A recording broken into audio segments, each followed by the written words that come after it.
Pelayan membawa mie kepada gadis itu dan berkata, "Hei, apa yang kamu lakukan?" Gadis itu menjawab, "Kakak, bolehkah aku makan ini? Aku sangat lapar." Pelayan itu berkata, "Tidak, kamu tidak bisa makan seperti itu. Mie ini milik orang lain. Dan lihat keadaanmu, betapa kotornya kamu, dan juga baunya tidak enak. Pergi dari sini." Gadis itu mengeluarkan beberapa dolar dari sakunya dan berkata, "Ambil uang ini, aku tidak ingin makan gratis." Pelayan itu dengan marah berkata, "Kamu benar-benar sangat miskin. Kamu pikir aku pengemis? Siapa yang akan memberikan mie hanya dengan $1? Pergi sekarang dari restoranku. Kalau tidak, orang-orang akan berhenti datang ke sini." Gadis itu dengan sedih hendak pergi. Lalu seorang pria berkata, "Saudari, tunggu, mie itu milikku, aku belum makan. Kamu boleh memakannya." Dia berkata kepada pelayan, "Bawakan mie yang sama untukku lagi dan cepat." Pelayan itu berkata, "Baik, akan saya bawa sekarang." Pria itu berkata kepada gadis itu, "Duduklah dan makan dengan tenang." Gadis itu dengan bahagia mulai makan dengan cepat. Tetapi dia berkata, "Makanlah perlahan, masih ada waktu." Beberapa saat kemudian pelayan membawa mie untuk pria itu dan bertanya, "Tuan, apakah Anda membutuhkan sesuatu lagi?" Pria itu berkata kepada gadis itu, "Makanlah perlahan. Jika kamu butuh lagi, katakan saja, dan kamu bisa menceritakan mengapa kamu begitu miskin. Jangan tersinggung, anggap aku sebagai kakakmu. Mungkin aku bisa membantu."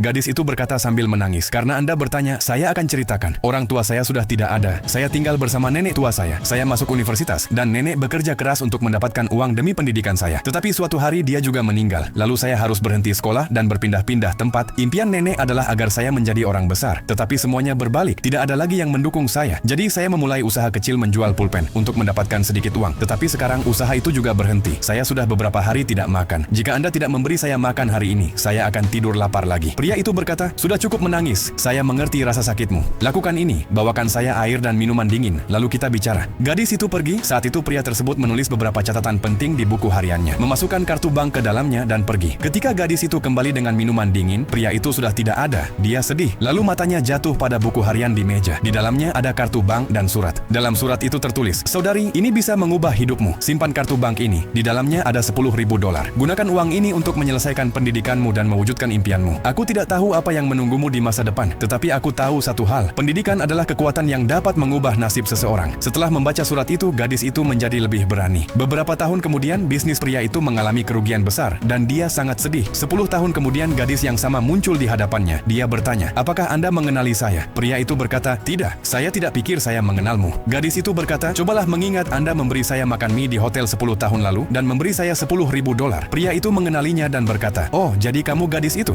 Gadis itu berkata, "Ya, kakak, saya gadis itu. Hari ini saya berhasil dan datang untuk membantu perusahaan Anda dengan $5.000. Dan moral dari cerita ini bukanlah bahwa kebaikan dibalas dengan kebaikan, tetapi bahwa bahkan tindakan kecil dapat sepenuhnya mengubah hidup seseorang. Dan mungkin suatu hari tindakan itu akan kembali dan menerangi jalan Anda sendiri." Jika Anda menyukai video ini, berikan like dan bagikan.